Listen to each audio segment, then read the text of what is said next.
Have you ever had one of those nightmares where you can't move? Where you're entirely certain there's nothing wrong, there's nothing broken, torn, damaged, missing, but you're still unable to move anything. And you're entirely certain that you could, if only there wasn't something stopping you. Now, I could be describing sleep paralysis, but that would be a very, very different show. This is the 411 Ground and Pound MMA podcast subset deep dive, and consequently we are talking about MMA fighters. In this instance, UFC welterweight champion Kamaru Usman. The sequence, I bring up that the sleep paralysis potential, the lack of mobility, because that is the reality of fighting Kamaru Usman, at least for his last two opponents, and to a different extent, his fight with Demian Maia. The inability to realistically move, the claustrophobia of pressure, the ineffectuality of your motions, your mobility, your intention, nothing working against this implacable wall of force that is this other human being trying to smash you in the face. It's a terrifying prospect in many, many respects. But how does Usman really accomplish this without being so pedantic as to say, well, he's a really good wrestler? He is a really good wrestler. That's unbelievably self-evident at this point. There's a lot of really good wrestlers. There's a lot of really good wrestlers in MMA. In fact, there's several with significantly more accomplished amateur wrestling careers than Kamaru Usman, be that on the American collegiate or the international scene. So how does Usman accomplish such an absurd degree of control and success at the very highest level, at the very highest level of competition? There's a few things that go into this, and let's start out by establishing Usman's primary condition for victory, which, as you may have guessed from that opening, is control. Kamaru Usman must be in control of a fight. At least based on all available evidence. Because no one, and I mean no one, has thus far been able to reliably put him out of control. Against fighters like Demian Maia, Rafael dos Anjos, Tyron Woodley, Emil Weber Meck, they were able to accomplish essentially nothing of real value against this man. Nothing to dissuade him from his method of preferred attack. And that's a very troubling thing to anyone lining up to fight him. If someone as decorated as a Leon Edwards, who's on an incredible streak right now at the moment, if being wildly underappreciated, or a journeyman technician, an all-time great technician in all honesty, in Rafael dos Anjos, an all-time great welterweight in general in Tyron Woodley, if people like this are unable to really dissuade him, it's clearly a very, very tall order to accomplish. So if Usman has to be in control, and all available evidence suggests that he does, how does he really accomplish this kind of control? Part of it, I would suggest, is, believe it or not, his adaptability.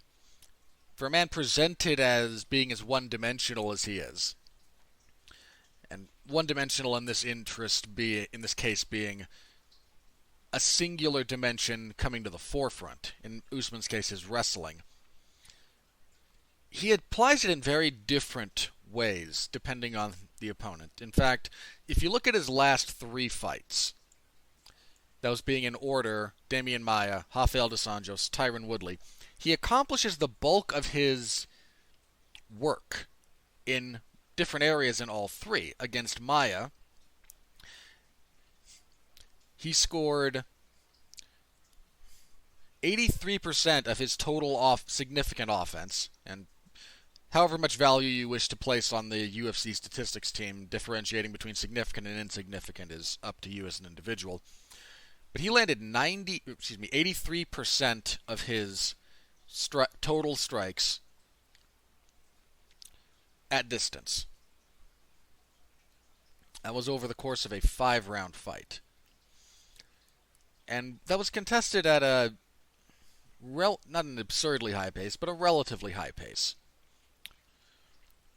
By contrast, against Rafael dos Anjos, another 5-round fight, he landed... It was more broken up in the Dos Anjos fight, in no small part because Dos Anjos is a difficult fighter. 36% at distance, 25% in the clinch, and 37% on the ground. And I would certainly argue, having watched that fight a few different times at this point, that the bulk of his relevant damage was done on the ground rather than at distance. And most startlingly, against Tyron Woodley, a full 55% of his total offense came in the clinch. The initial 25% on the ground, and the final bits being at distance. Although the distance in this case largely refers to a single flurry in the 4th round of the fight. Just not a very... Kamaru Usman, just, unless he's fighting someone who he doesn't really want to engage on the ground, not much at distance. Which does bring up the interesting point about the Demian Maia fight.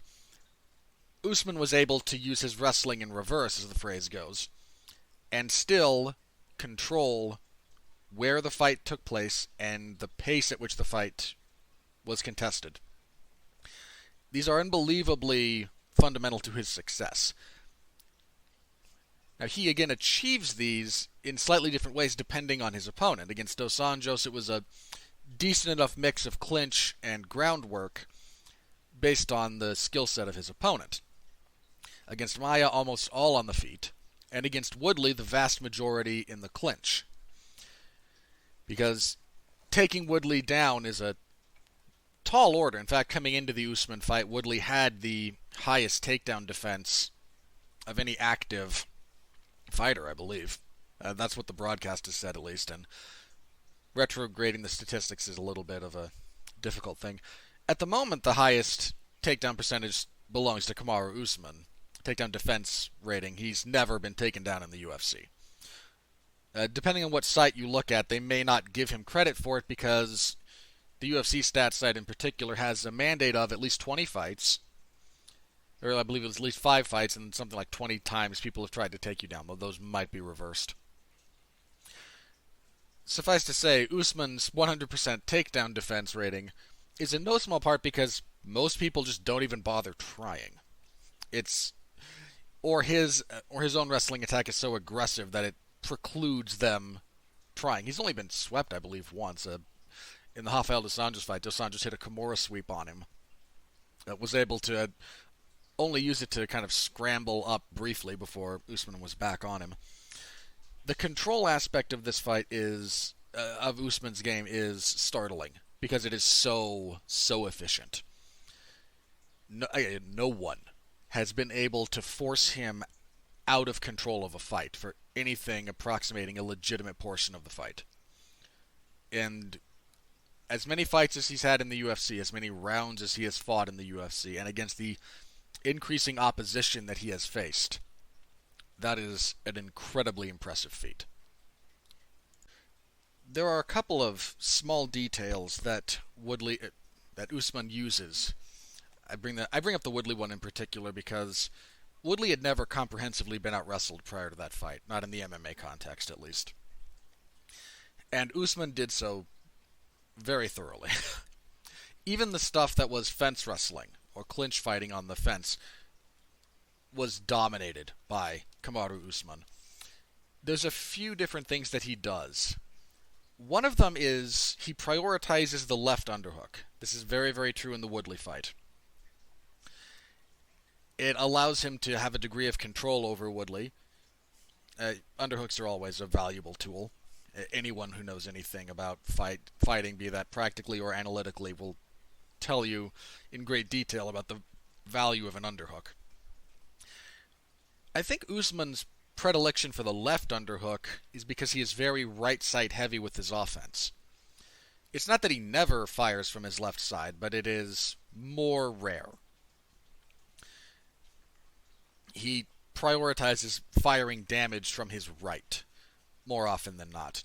So the left underhook allows him a control position and then frees his power side to inflict damage. In the Woodley fight, there was a lot of body shots. A lot of body shots. In the RDA fight, you could see him implement more of his takedown game. He took down Rafael dos Anjos much more frequently. There's a really kind of interesting tactic that he uses when taking people down, especially if they're against the fence. Usman has a really underrated ability to secure a takedown, but in the process of securing it, move you into a position where you cannot immediately look to wall walk. In Dos Anjos fight again, he hits a really nice modified knee tap.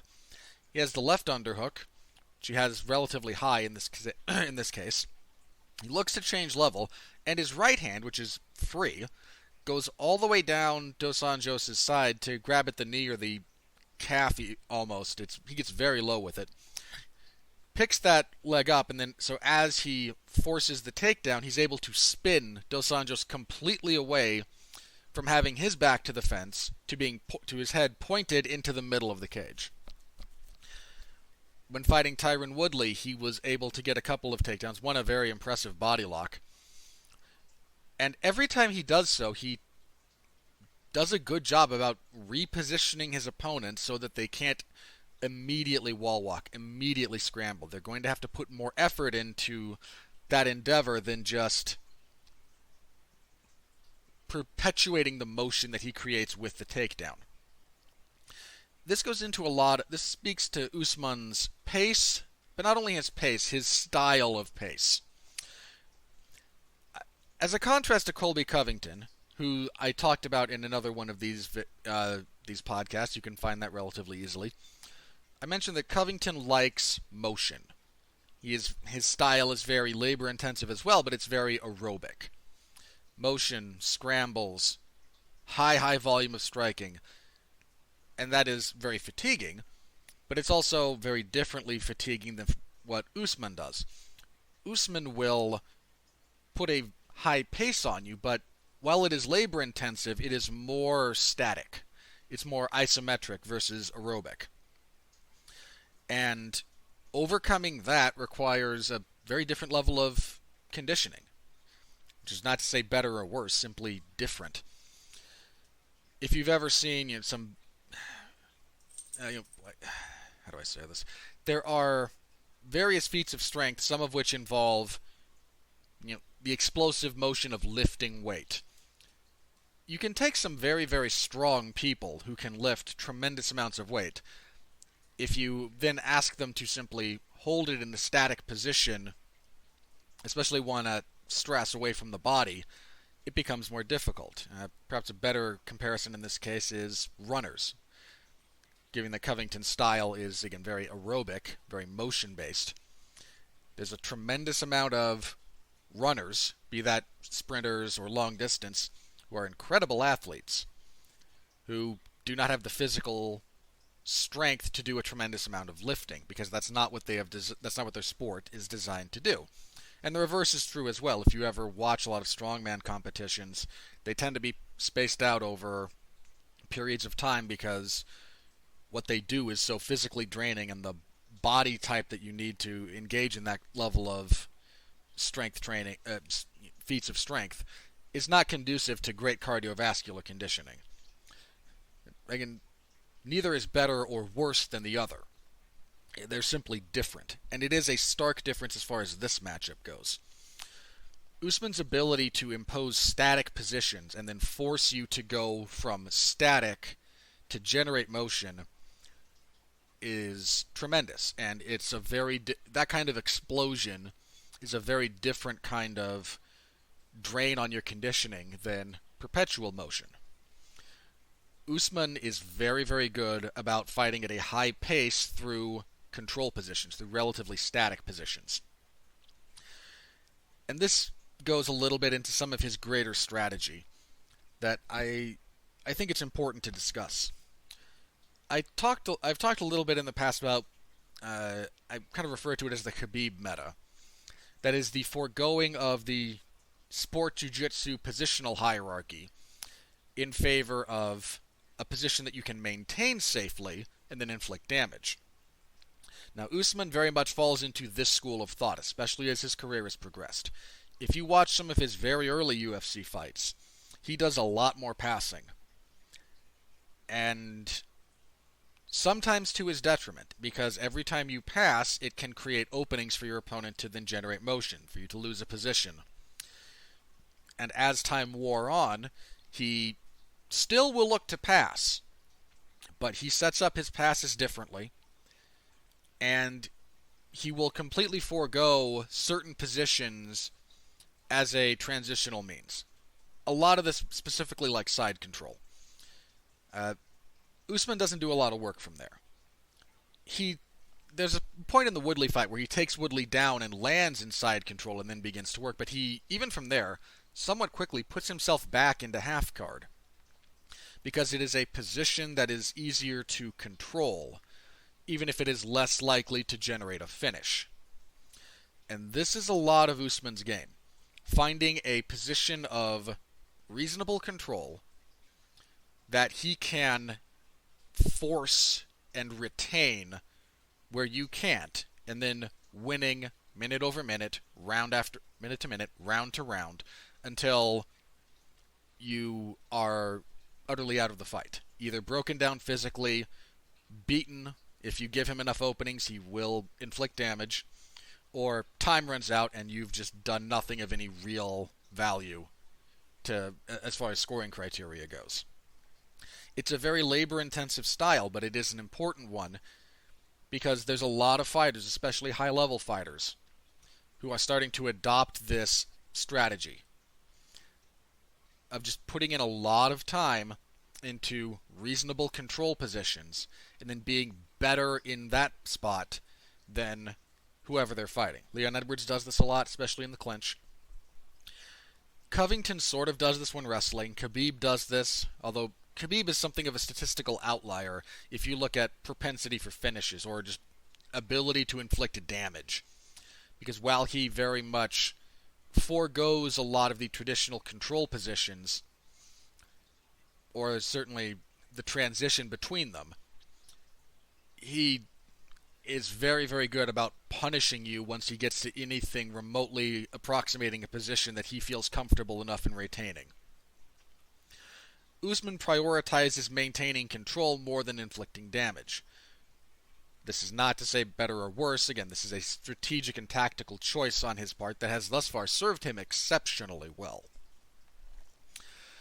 And this strategy, and not only the strategy, but the work that goes into making this strategy successful, because a strategy is not a silver bullet. It's not a magic button. There is work that goes into it. There's hours and hours in the gym. There's hours of refinement. There's hours of skills building. In the case of Usman in particular, this means that, from a functional standpoint, quote-unquote equal positions against him are not equal. Much of the Woodley fight is contested in the clinch. Much of that clinching is done from the what's called the 50-50 position, where one fighter has an underhook, the other fighter has an underhook on the opposite side. So in this case, Usman, who prioritized in that fight at least the left underhook, has his left arm around Woodley's body. Woodley's right arm is over Usman's left. Woodley's left arm has an underhook on Usman's right side. This is, as the name of the position might suggest, in theory an equal position. You each have an underhook. They're on opposing sides. You each have an equal ability to transition. You might each try to pummel. You each have a hand free to inflict damage, to hand fight. Each side has the same tools at their disposal. So in theory, this is a neutral or equal position. The reality in fighting Kamaru Usman is that those positions are not equal. He is winning. He is landing body shots, he is stifling you, and he has simply put in the work in the gym to not only retain this position, but to turn what should be a neutral spot into one that favors him, in some cases dramatically. Again, the Woodley fight is a total wipeout. And Tyron Woodley is one of the 4 best welterweights ever. Arguably 3 best welterweights ever, in all honesty. And you can see Woodley, in some cases in this fight, in the 50-50 position. And it's almost as though in his head he is thinking, this is neutral. I'm not actively losing here. When in fact he was. Not because the position had changed, but because of who was using the position. The 50-50 position against someone other than Kamaru Usman, if you're Tyron Woodley, might in fact be equal. He might be superior there. No one that has fought Kamaru Usman has thus far had an advantage over him in neutral positions. In any position that is theoretically equal, if he is the one dictating it, he is winning. And I don't mean that in some, bizarre or esoteric sense. I mean, he knows how to use a theoretically equal position to his advantage. Be that body work, be that knees to the body, be that elbows on the break, be that level changes to keep you off balance.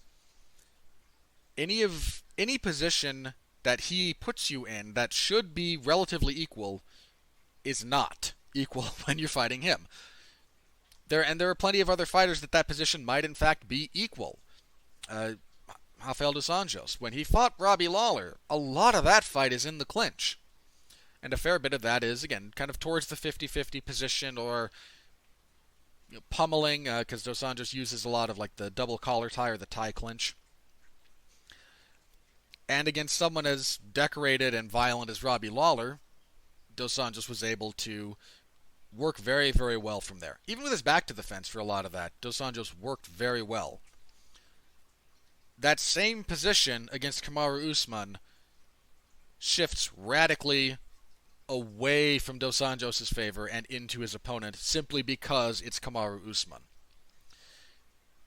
And that is a dangerous thing to have to overcome mentally. To just know that if you're not in a position of actual, I hate to say dominance, but if you are not in the superior position, the clearly superior position relative to Usman, you're losing. And there's a lot of some misconceptions around how scoring works or what judges see. And I've yelled about judging in combat sports and MMA quite enough. I'm sure anyone could find my reactions to certain decisions and heard me rant and rave. But Usman is simply able to take a neutral position and stop it from being neutral. Having your back against the fence does not necessarily mean you're losing in a clinch scenario.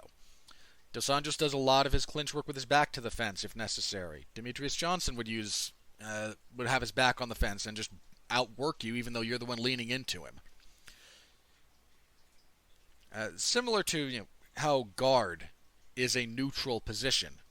There was a large misconception about the person on top being the one winning. In reality, it is easier to inflict damage from top position, certainly. But it is still a neutral scoring position.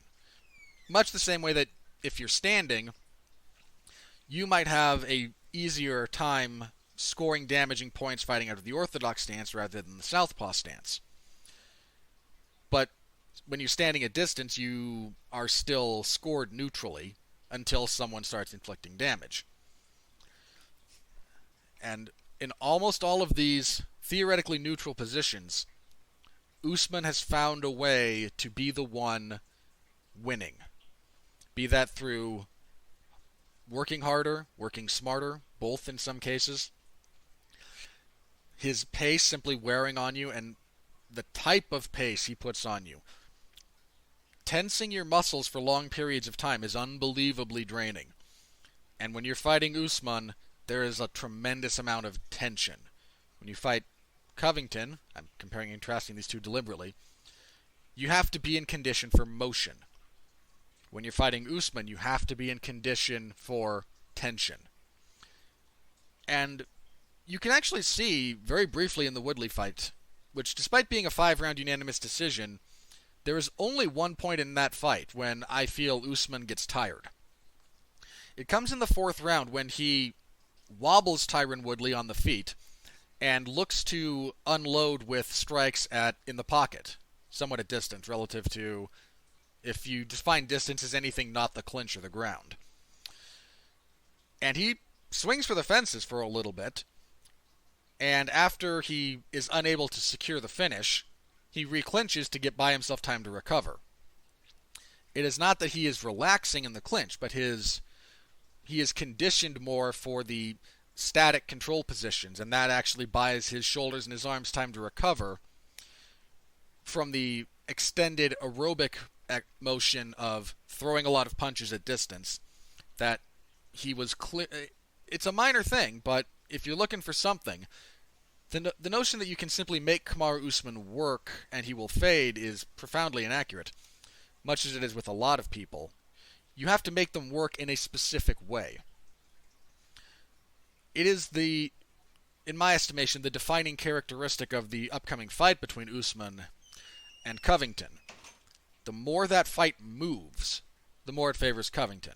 The more that fight is on lockdown, the more it favors Usman, simply based on how both of those gentlemen have fought to this point in time.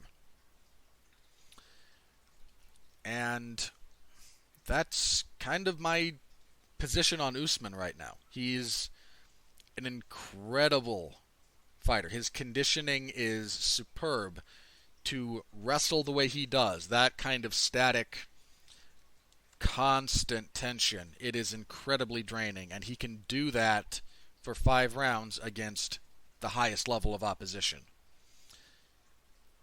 His wrestling is extremely high level. Again, the knee taps, his ability to get a body lock if you give him an opportunity. His wrestling along the fence in general is quite good. He's done a lot to control people there, to try and mitigate their ability to simply resume moving. At times against Tyron Woodley, that's fighting for wrist control, going for, I believe it's somewhat colloquially now referred to as the Dagestani handcuff. Or in some cases, he simply holds a body lock and uses the pressure of his upper body and the threat of pulling Woodley away from the cage to stifle his mobility.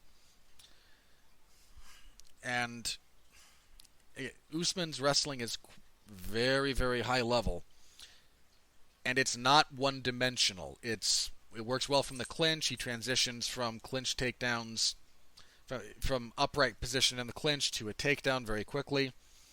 And his takedown game at distance is solid. If there's a bit of a weakness, if there's a habit to be exploited there, Usman does a fair bit of ducking and reaching. Tyron Woodley was able to only once actually fire an uppercut to try and dissuade him from doing that. And it landed very hard to the chest, but it was very late in the fight and was not enough to dissuade Usman in that particular instance.